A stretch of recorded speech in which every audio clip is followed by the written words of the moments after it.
Hello, my name is Dr. Wes, and in this week's episode, my first episode actually, here on YouTube, we are going to tackle the ever-growing problem of education. And this week, I'm going to tackle high school education. You may say, oh, it's too big, not one person can come up with all the answers, but I've done a lot of research, and I have some pretty good answers. The main one that needs to be addressed is the academic calendar. How many days per year are our students going to class? Now, according to some websites, American students usually go to class about 180 days per year. That includes lots of stuff, your field trips, your teacher conferences, assemblies, all of that BS. They're not actually learning anything. This needs to be increased to 240 days. And 240 is not an arbitrary number. If you look at 180 days and you increase it by 1/3 to 240, now that's an increase of 60, so 33%. So with that increase, you can now cut off that fourth year. Why would you cut off the fourth year? Well, many reasons. You can get people into the workforce a year earlier or off to college a year earlier. It's a lot of positive domino effects to that. Well, where will those increased days occur? Great question. They will occur over the summertime. And why the summertime? It's less depressing. You can learn a lot more during the summer. Most people are more productive. Crime happens. When do people drop out of school? During the summer. Why does school suck? Because you're just playing dodgeball and kickball and chasing girls, or if you're a girl, chasing boys, those little baseball players with the cute pants. And, school sucks compared to what you were doing over the summer. Nobody ever comes back from winter break, spending Christmas and the holidays with their family and says, oh man, school sucks. I really wish I was home with my mom and dad, spending more time with my family. When are you going to join a gang? Are you going to be out on the corner freezing your butt off, selling little bags for, what is it, $3.50 an hour, I think is how much gangbangers make these days? Not a very good lifestyle. Now, if you're recruiting these guys and you're like, hey, you're in Chicago, it's windy, freezing cold, we want you to be in this gang. In order to be a member, you have to go sell this stuff on the corner when it's 10 below. Now picture it's summertime, it's a nice, 80, 90 degrees out there, and you can take this high school student who can't really make money. You got to be pretty much 16 in this country before you can even work like a real job. Say, hey, you want some money? Your parents are broke, they're not helping you out. You want some new shoes, you want to take your girl out to the movies on a date. Why don't you go sell some drugs on the corner? You're like, yeah, I'll go stand around. Pretty easy money. Might not be much, but it's pretty easy. It's the only money you can get.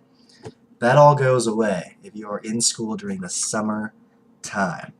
So, why don't we go to school during the summertime right now? Well, a long time ago, we used to be an agricultural society. Not a, good thing or a bad thing that we have shifted away from that. But it was thought that there were so many farmers in this country that the kids needed to go home during the summertime to help for harvest. Made a lot of sense now. Now less than 1% of people in the country are farmers. I went to school with 0 farmers. Suburban boy, Beaverton, Oregon. I don't even know a single farmer. So I think my dad knows a couple. I just go to Safeway or Reese's or Walmart. That's where I get my food. I don't walk down and get my eggs from a farmer anymore. So now that we have 1 year less in school, that frees up a lot of stuff for us to do, mainly salary. Now you're thinking, if I'm a teacher and now I've got to teach the entire summer, I should get paid more. And you are right. We are going to pay you more, a lot more actually, around 33% more. But a caveat, a negative spin to that, is that there's not going to be as many positions available. If you remember your high school days, you had, freshman English, sophomore English, junior English, and senior English teachers. Well, now we only need 3 of the 4. That is great, actually. We can get away from all those union, loopholes that we can't used to fire the shitty teachers, and now we can lay off the shitty 25% of the teachers. The remaining 75% of the good teachers that everybody likes, we can pay more. So it's a win for the students, win for the taxpayers, win for the good teachers, bad for the shitty teachers. Sounds good to me.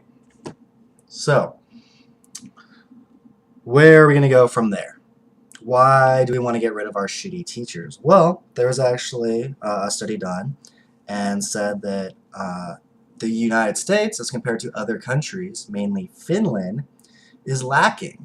We want to be more like Finland. All we have to do, according to some studies, is get rid of our bottom 10% of our teachers and replace them with average teachers, and we will have the same education system and scores as Finland. Sounds pretty good to me.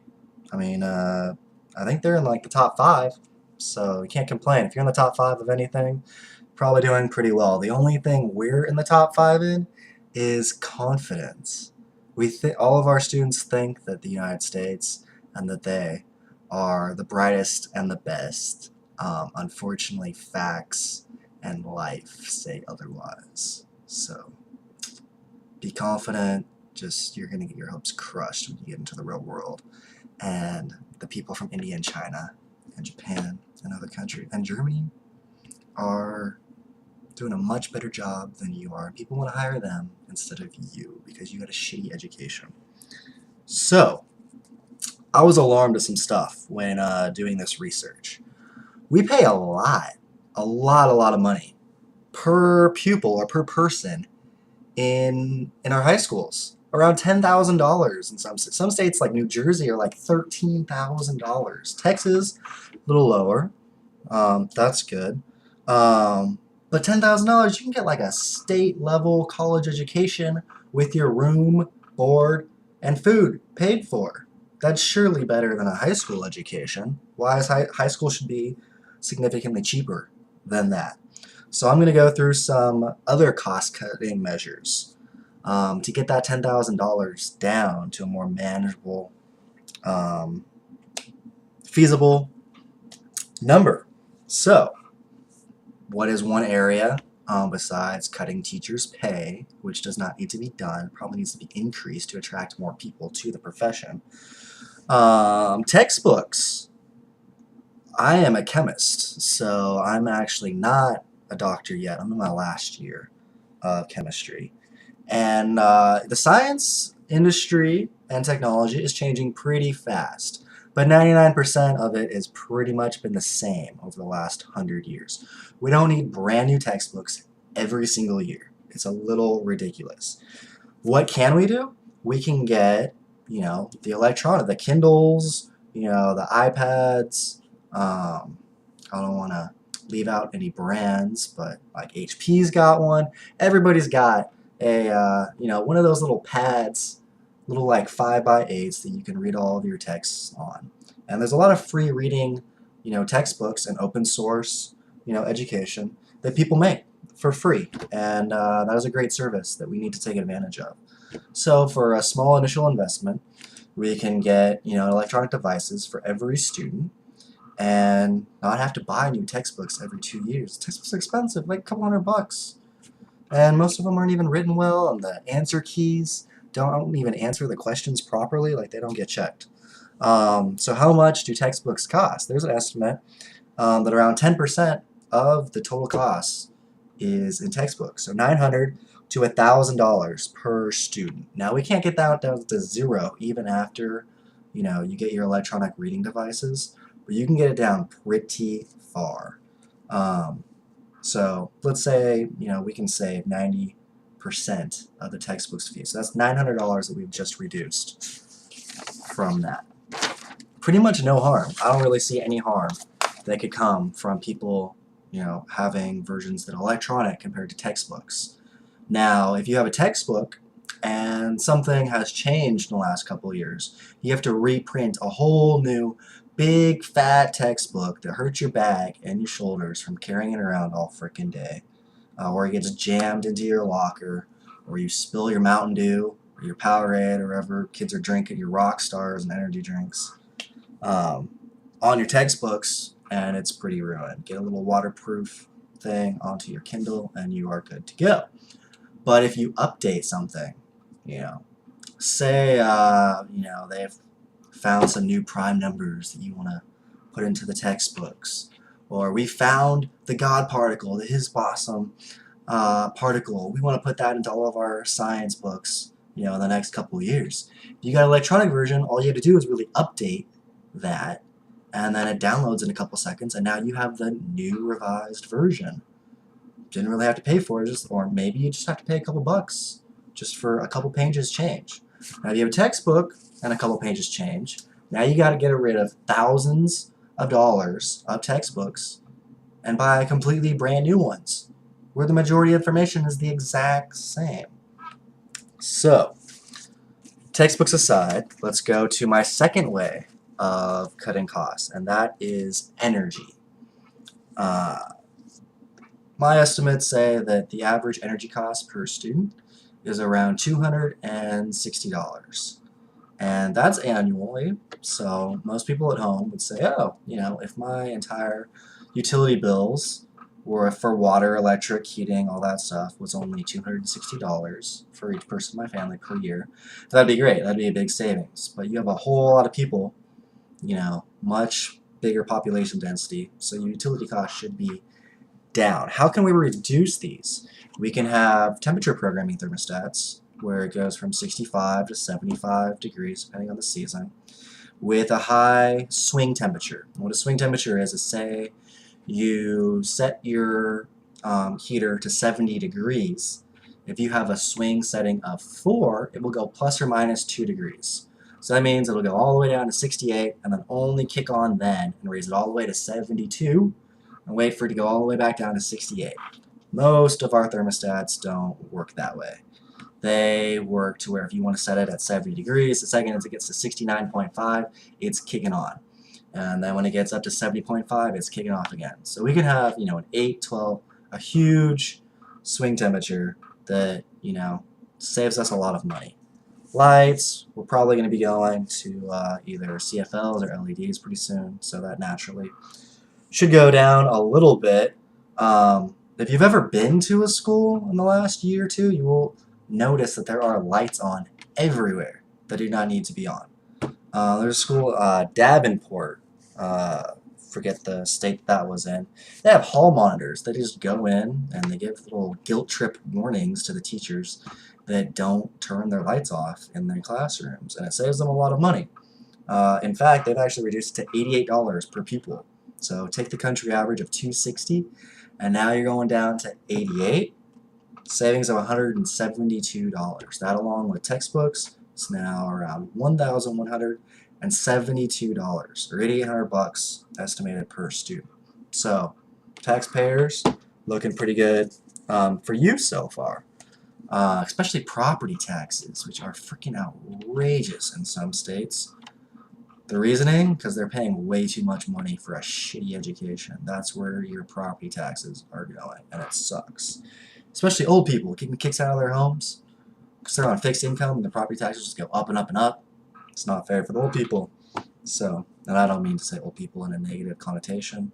That's just the easiest way to explain who they are. Sports. I look like a lot younger than I actually am. I'm 28, even though I probably look like I'm freaking 20. But I don't pay a lot in taxes right now because I'm a grad student. But when I get my PhD, I expect to be paying a lot of taxes, and I want my taxes to be going towards making people around me in society smart, so that if I open my own company one day and start my own business, I can hire smart people that will help drive the success of my business. I'm a huge athlete, or at least I used to be. Huge football fan. But taxpayer money does not need to be going towards making athletes. It needs to be going towards making students, smart students with skills, like real skills, not, just memorizing all the countries in the world. We need some electricians, plumbers, things like that. $285 per pupil per year annually is what our taxpayers' money goes to. Now, there's a lot of booster clubs if you're in like a nice suburb area like I was, to help you get some good equipment. But most schools do pay to participate, which can be 200, $300 per sport that you are doing. And a lot of times, these people are playing. I used to play, 3 different sports. You do football in the fall, basketball during the winter, and baseball or track during the spring. So that's close to and I had 2 sisters, so my parents were dishing out like thousands of dollars, to play sports. There's a lot of stuff, extracurriculars you can do besides football and basketball, and baseball and all the other great sports that don't pay nearly enough. Now, I love football. When I go to a football game, I like the bleachers to be nice. I like the field to be nice. When I played on football fields, I hated the really shitty ones, unfortunately. Some schools are spending millions and millions of dollars on a football field. They had a perfectly good one, and then they tear it up and they put in fake AstroTurf. Maybe that didn't work well, so now they rip it all up and they put in the new version of AstroTurf for millions of dollars. And the very next year, they're laying off teachers. That happened to my high school. It sucked. I went to Southridge High School, brand new school. Couple very, very attractive teachers there. Miss Day, had a huge crush on her. But the energy the first 3 years was amazing. Best teachers I've ever ran across, in my entire life, even in college. But the 4th year, after they had spent all of this money on the athletic facilities, they found out that about 30 of them were going to be laid off. And they didn't really know yet until the end of the year. So the morale, everything just sucked. Some of these teachers that were doing the extra hours and helping students out how we needed to be helped were all saying, there's no guarantees for me, there's no commitment to me, so I'm not going to be as committed to the students. And that sucks. People started going from a give nature to a taking nature. I even had one student that said, or a teacher that said, I have office hours, you won't find me there because the school doesn't pay me enough and give me enough guarantees to be there for my office hours. So we're going to learn what is on the syllabus, nothing more, nothing less. I won't be available before class or after class to answer your questions. I just don't get paid to do that. And that's a shitty mentality for our teachers to have. That was a rare exception. Most of my teachers were phenomenal. But yeah, sports.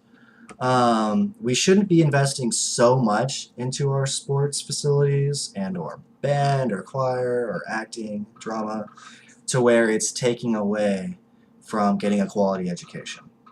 Okay? There needs to be a more fine balance there. I was a jock. I was an athlete in school, one of the somewhat smart ones. Kind of a rarity. But yeah, there can be a balance between you don't need a $30 million football stadium for high school that's better than most colleges, and then laying off some of your great teachers. So, we've now tackled textbooks, energy cost, and sports, which leads to transportation. Now, I had a situation where I was not on a bus route. I decided there was an open enrollment at my public high school that I transferred to from a private one. And most people rode the buses, and they kind of sucked, and they smell bad, and they're crowded, but you get to hang out with your friends or get bullied or picked on nowadays. Apparently, bullying is not cool in the 2010s, so you need to stop doing that if you're doing that. I hope I didn't bully anybody too bad. I was a pretty nice guy. I didn't really get picked on. Everything was... I have a pretty high sense of humor, so I thought the majority of it was in, good spirits. Even though I stuck up for a couple people that they'd just taken it a little too far. But transportation, $600 per student per year. That's only going to go up. Gasoline ain't getting no cheaper anytime soon, unless natural gas just comes in and wipes out the demand, which may happen in 15 years, but unfortunately we live in the here and now, so we need to solve the problems now. You can convert, some are doing biodiesel. You can have some natural gas. For the fleet, for the buses, I think the equivalent is around $1 per gallon to go the same amount of miles compared to what some freaking California, when that Chevron refinery went down, was paying like $7-8 a gallon. There's a huge savings there. I think that we can do a fair approach to the type of fuels that we run our buses and other forms of transportation for our public schools, and say around $200 per student. So now with all that savings with sports, energy, textbooks, and transportation, we're down to around $8,300 per student. Another area that everybody always talks about, Newt Gingrich has some great ideas, but one of his that I did not agree with was paying janitors less, was firing janitors and having students do the work. If they're suspended or on detentions, have them help the janitors, but not do their jobs for them. Make it look even better. They can get rid of the stupid scribblings on the bathroom walls, and which are usually pretty ignorant things, and then they misspell some of the words. So it's like, if you're going to try to make a point, at least have proper spelling and grammar when you are scribbling on the bathroom walls. But you take pride in your place. If it's nice and clean, good bathrooms show that you care. That's actually one of the #1 things for restaurants and businesses that are successful, is you show people that you care by how clean your restrooms are and how clean your facilities are. Nobody wants to go into a restaurant where everything's dirty, the bathroom's dirty. You're going to be thinking about that when you're eating, and it's just not an appetizing thing to have in the back of your mind. Do you want to be getting sick, or do you want to be learning? When I was in school, which I still kind of am, but I don't really take classes anymore. In high school, I would much rather not be sick when I'm trying to learn. Cleaner facilities equal less flu and other bacterial diseases and infections and bronchitis and strep and all that stuff that you don't like. So we need to keep our janitorial services. It only costs us about $50 per pupil per year. That is, it is more than worth that amount for that. And we can supplement that with some cleaning from the detentions and stuff like that, compared to just sitting there bouncing a ball, having, whatever teacher the other teachers don't like proctoring that. What else can we do besides just cutting costs to make schools better? Michelle Obama, Jamie Oliver, huge fan of his. Don't know what happened to that show where he was going into the schools and making their programs a lot better, but I was addicted to watching that show, and it went away. But have a gardening club. That's great. You got those people who have too much energy in school. Maybe not as much now, since they're all on freaking Ritalin and all that ADHD medicine that they don't need. Now you have some of your own vegetables and stuff that you are putting into your food supply. Vitamins, nutrition. You're pretty much getting free labor from the students. And some of them are having fun, learning a valuable, skill to have. Gardening is a great skill to have. Nurturing, all that good stuff. Another thing we can do is there needs to be some incentive for standardized tests. Now, the states want to know or cities want to know how your performance is doing. So they give you these bogus tests that you have not really studied for. They don't affect your grades. They don't affect whether you're going to college. They pretty much, from a student's perspective, don't matter.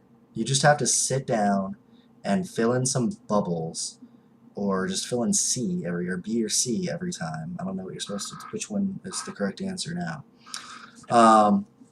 But they're just bogus tests that nobody cares about. If you don't care about something, you're not going to try. So if it matters, now you might eat breakfast before you take the test, get a little bit of sleep, maybe study for it, and probably do a lot better. But I think that the grades on the standardized tests reflect more about whether you actually cared when you took it compared to how smart you are. So I am getting a PhD, and I actually did not pass the English state testing. So, and then on SATs, I think I got like a 300 on English. Why? Because I was going the math and science. You know, 780 on the math, 300 on the English. Graduate schools did not care if, I could tell what the author meant in line 76. It's like, no, I don't know what the freaking author meant by this phrase that he said. Is he still alive? I'll call the guy up, I'll buy him a beer, and he can tell me what he meant. I don't need to interpret what somebody else, read. Just be explicit, tell me what you want me to know. Okay? So, get away from standardized tests, put some incentive around it, have somebody, smarter than myself, that's more experienced in education, figure a solution for that so that we can figure out where students are at, but also, just have them not taking bogus tests that don't matter whatsoever. ESL courses, if you don't know what an ESL stands for, it stands for English as a Second Language. So that's for people whose English skills are not that great, but maybe their families moved here in the last couple of years, they're immigrants, and their English skills aren't that great. Well, they kind of get the shit end of the stick, the people who are in these courses. And it costs more money because that's an extra teacher at every school that we have to teach them, English. But now, somebody like myself who already knew English, I might be taking 5 core courses per day. They are only getting 80% of that. They're getting 4. Now, instead of one of those important classes, they're now taking a dumbed-down version of a language course, English. I've had graduate students that I have worked with and studied with in classes who knew almost no English, and they were unable to understand quantum chemistry. And they struggled, the first term, the first couple months, they struggled a lot with their English, and they would ask me, what does this question mean, and I would help them. And by being fully immersed in it and nobody basically holding their hands and giving them little stupid baby steps, they got it. And the second term, they were just as good as anybody else. Maybe once in a while on a test, they'd have to go up, to the professor and say, what do you mean? What are you trying to get? What is this question actually asking? So yeah, get some guarding, some better food, get rid of these bogus standardized tests, get rid of ESL courses. They cost money and they do jack shit as far as I'm concerned. By the way, if we need to cut some organizations, I say until the USDA stops classifying French fries as 2 servings of vegetables, they get like 20% of their salary docked or something like that. We can save a lot of money. If you have the intelligence to think that French fries should count as 2 vegetables, then you should be not in the government. You should not be, protecting our health, our children's health. You should not be in charge of that because your IQ is way too low. So, if we're going to get better food, we're going to need better equipment. That's going to cost money, you might say, money that we don't have. But people are only in school from like 7 to 2:30 every single day. That means there's a lot of great equipment that is not being used from 2:30 p.m. till the next day.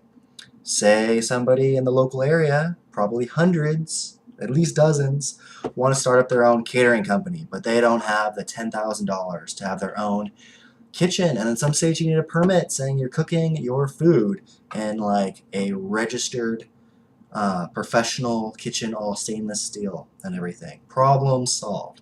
Now you can pay a couple $100 per month. Multiple people can to the schools and use their cooking equipment. Honor code. Put it back the way you found it, clean everything, and it's revenue for the schools. Besides that, they have auditoriums where they're doing that Glee stuff. I don't really watch that, But like Pinocchio, Fiddler on the Roof, whatever the cool play is these days. Great auditoriums. What can those be used for that aren't being used right now outside of education? Company conferences, a couple $100, $1,000, per conference, having hundreds of people go into the school using the projectors on the screen, all that elaborate seating and stuff can also be used for the greater good. And getting back to the energy costs, just turn the power off by a certain time. Why do you have all the lights on, all the heat on at 5 o'clock when maybe 2 people are there? Those 2 people who have a shitty house that don't want to go back and grade their papers at home are there, and it costs a lot of money. You can buy them a personal space heater, heat it on their desk, and turn the main heat off. Okay? So, what else do we have on here? The non-direct benefits. So I've basically gone and had the direct approach with you guys on cost cutting, but there's a lot of very positive domino effects to doing 3 years of school compared to 4 years. And from the transportation and everything, so here's what I've got. If you're not running your buses on gasoline using biodiesel or natural gas, you have cleaner air, less childhood asthma. If you're not having an ESL course and you're just forced to be immersed into it, and you're forced to learn it, you're going to learn English faster. So when does most crime happen, and when do most people drop out of school? During the summertime. A lot of petty crime happens during the summer. Why? Because high school students are bored as hell during the summer. There's not a whole lot of summer sports going on. You might not have a full-time job most likely, especially these days. So yeah, you're going to school during the summer. Now we have less crime. That's good. People are retaining more information. They've actually showed that minority students lose more information. They don't retain as much over the summer. So each school year, I remember, especially math class, they would go back and they would teach us the same shit for like the first 5 to 6 weeks to catch you up on the material. This is what you learned last year. You want to make sure that you have retained this information. Yes, I retained the information. We all did. You're now boring us, and now we're playing Tetris on our calculators. Or nowadays, they're watching porn on their little iPhones, or texting, or trying to get a drug hookup, after school, whatever they're doing right now. So you're getting people into the workforce a year earlier, or college a year earlier. They keep talking about raising the Social Security age from, 65 now to 67. Don't call me on that. I haven't looked at it. I know that you can, for the benefits, you can, my dad's thinking about retiring at like 63 and just taking less. But, I think 65 is around the average for like the full benefits. They're talking about raising it to 67. Now, some professions you can work till you're 67. Teaching is one of those. There are other professions where somebody like myself, who I would consider to be physically fit, mentally able, good work ethic, I could still not do some jobs when I'm 67. Roofing, hunched over, your back is going to be out. Like at 45, it's probably downhill as a roofer. You need to start, being a supervisor or something. Could you imagine somebody up on your roof at 67 fixing your roof or painting your house? Hardcore physical jobs? I can't. So raising the retirement age for some professions is just not really that feasible. So, but yeah, less crime, less costs, more retention, better education, into the workforce, getting some better skills. Side note here, I watched the little documentary thing that every child should code. I don't think every kid should code, but I think it should be offered as like a Spanish or French course, that should count as like an extra language for people. I probably would have taken it. I like computer stuff. A lot of people do. They're saying that 1.4 million jobs in the future will be needing programming skills, yet only 400,000 of our students will do that. Problem solved. Get IBM, Facebook, Google, Microsoft, get all those guys that donate tons of money to education to basically just get a couple teachers and put some, keystone programs into some schools that will spread um, from that. I think that would be great, and it can be like an internship type thing too. So that way those students can get jobs during the summer or after they graduate high school if they don't want to go on to college. So they can get jobs, and it'll be good training. So IBM, Microsoft, get off your asses. Well, I mean, you guys are actually working pretty freaking hard these days. But do this benefit for the students. Old people always say that, kids these days don't know anything, that we don't have the skills, we're no good for anything. Whose job was it to train us and mentor us and give us those skills? You guys. So our failures are pretty much your failures. So stop failing yourselves and stop failing us. If you don't think that we know something that we ought to know, just teach it to us. Especially guys like me, we love the the older. We all want, the respect of older people.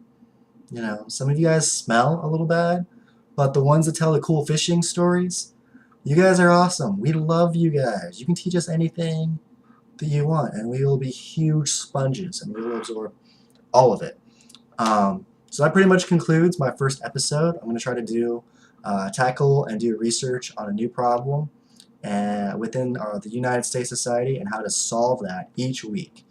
So you can email me if there's something that you really want me to solve. I haven't cured cancer yet. I'm still working on it. But yeah, my name's Wes. You can call me Dr. Wes if you want. One more year. I like the ring to it. And hopefully you learn some stuff and this goes somewhere. Enjoy your week.